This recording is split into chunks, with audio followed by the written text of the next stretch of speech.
Hello, my friends. Welcome to day 2 of my Goddess Challenge. This is a 7-day challenge that I'm going to share with you a short video on each of these 7 days to share with you some of the lessons learned or tips that I use to help me to improve my creativity, productivity, get more energy in my day, and better to look after myself as well.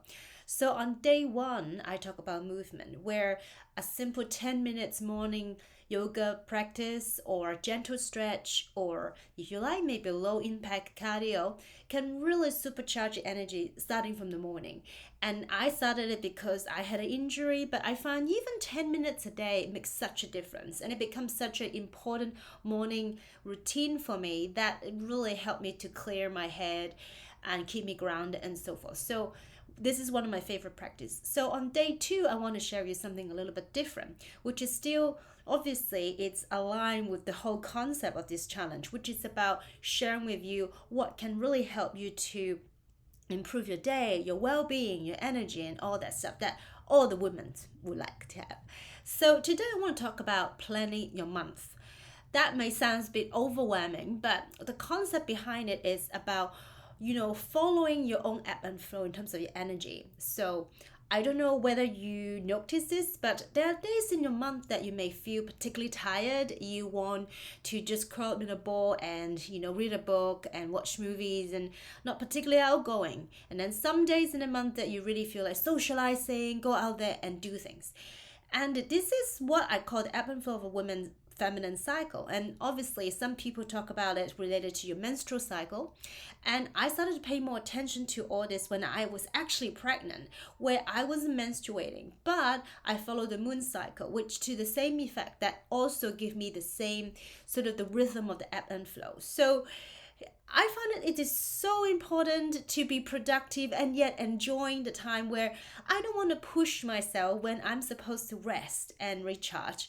We cannot go 100 miles an hour all day, every day, right? So we need to find where we peak and where we need to, rejuvenate and relax, because that, it for me, it's a real golden nugget about how to crack your productivity, where you can do more by spending less energy and more enjoyable during the time. So the concept of this is really simple. When I say planned months, what I really mean is that you pay attention to your menstrual cycles, because obviously that makes a huge difference. Some people may feel the effect more than the others. Some people may not feel anything at all, even when you're menstruating. But personally, I didn't have a lot of cramps or PMS, but actually as I grow older and after 2 children, I actually do feel more affected. But it doesn't matter. If you're not menstruating, which is when I started this practice, I was pregnant and then nursing, you follow the moon. It's the same thing. So pay attention about the days that you're menstruating, if you are.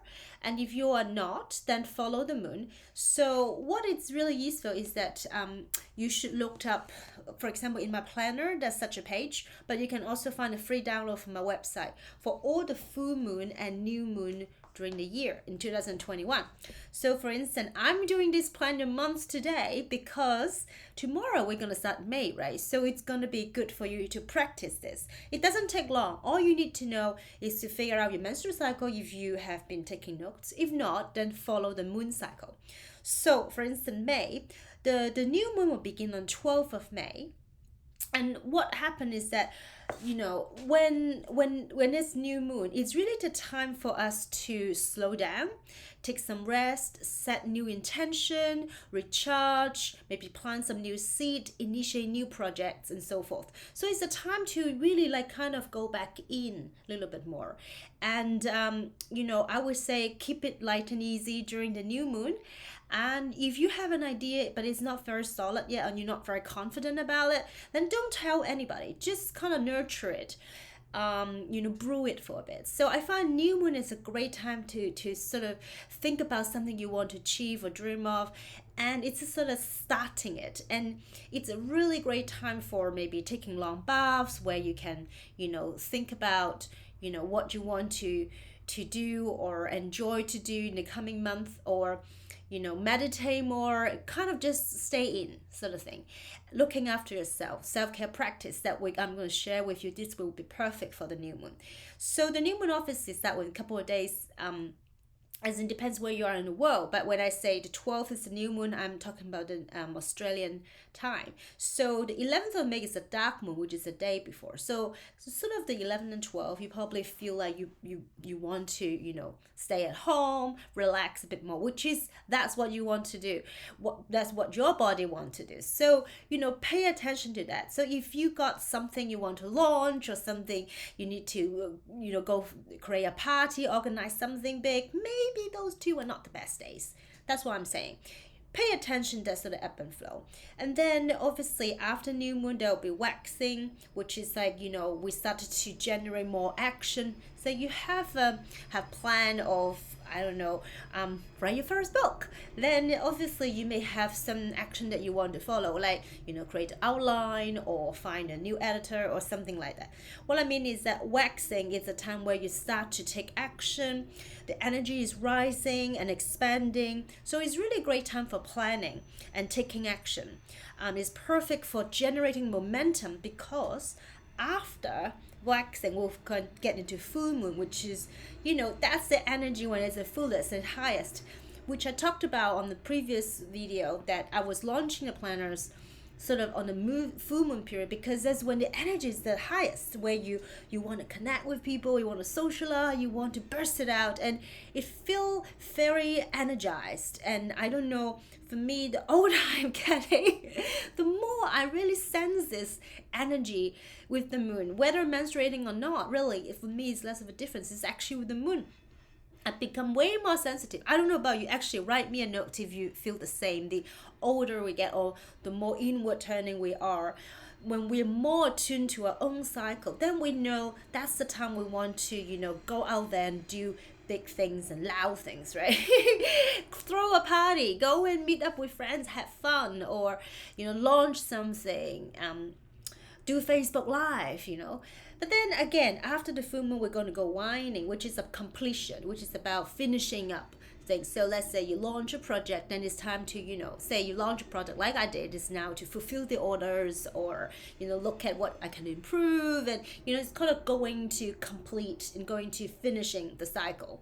And then after that, obviously, after a few more days, we're going to dark moon and the new moon. So it's like in a cycle, right? You have the beginning, you have the middle, and then end. And life is a cycle. Some days you have more energy and you want to connect, you want to go out there, and then there are days and months and even years in your life that you feel like more like doing the work, putting your head down and follow your inner guidance rather than listening to the noise out there. So we gotta listen to our inner calling as well as what's happening externally. So I found it super effective to plan my work around this. So I don't know if you notice, you've been following me for a while, then you would notice that I tend to launch things, or I will throw project or challenge like this or things like that, around the full moon, because this is the time when I'm most energized. Because, even though it may seem like I enjoy this, and I do, talking on a camera and, throw things out there, I do. But there are days in the month that I actually don't. I really prefer put my head down to write. I want to meditate more. I just want to sleep, or, things like that, which for me is like the time of brewing new ideas and completing work or whatever that is. But so there is difference throughout the month. And all I'm asking you, today's challenge is to pay attention to those days. So for May, 12th of May is the new moon. So great for new projects, new ideas, put new intention on a journal. And then the 26th of May is the full moon, where it's great to launch, great to release. Sometimes it's also worked the same as I mentioned before in another video, that it's a great time to say forgive someone or letting go of something that doesn't serve you anymore. So full moon is great to push it out there. It could be a release, or it could be a launch, whatever that is, but you feel this outward movement, right? So these are the dates in the month. So if I'm planning anything, I will look at it, look at my body cycles, and then look at the moon cycle, and then plan accordingly. So you will be working as your ally, as in when is the best to do what. And it may sound like maybe to some people this is all woo-woo stuff, but it's not. This is actually understanding your biology, your body systems, your body cycles, and react accordingly. So when you're tired, obviously you're supposed to rest rather than pushing, because there's no point to push all the time. Ebb and flow, push and pull. Sometimes we need to pull back and reflect, and then we will become the fuller, better version, or more rested version of us to do the things we need to do when we are about to come out. So I hope this makes sense to you. And once again, if you have my planner, fantastic. I mean, clearly I use this because if you have the 2021 version, which is dated, there is the moons as well, the moon date. But anyway, you don't have to use my planner. You can use whichever planner you have, or you don't even need a planner. All you need to do is look up those moon dates, and if you want to, you can come to my website slivingveto.com, and I got some free downloads for you that these are sample pages from my planner, but it comes with the moon phases for 2021, so you can see the dates for yourself. So that will help you to plan ahead. So today's challenge is about finding those dates on your calendar, and then plan your work or your social life around it, so that you can really experience what I talk about. Utilizing the energy flow to the max. So I hope you enjoy today's video and you make a plan for it. And once again, if you want to win one of my 2 copies of my planner as a gift, please just like and share this video or any post that I did this week within this 7-day goddess challenge. And 2 winners is going to win a copy of it, and I will contact them in private, but I will announce it on Wednesday, the 5th of May. Now, I hope you enjoyed this video, and I will talk to you again tomorrow with a different tip, another simple but effective practice to help you to supercharge yourself. So, speak to you again soon tomorrow. Bye!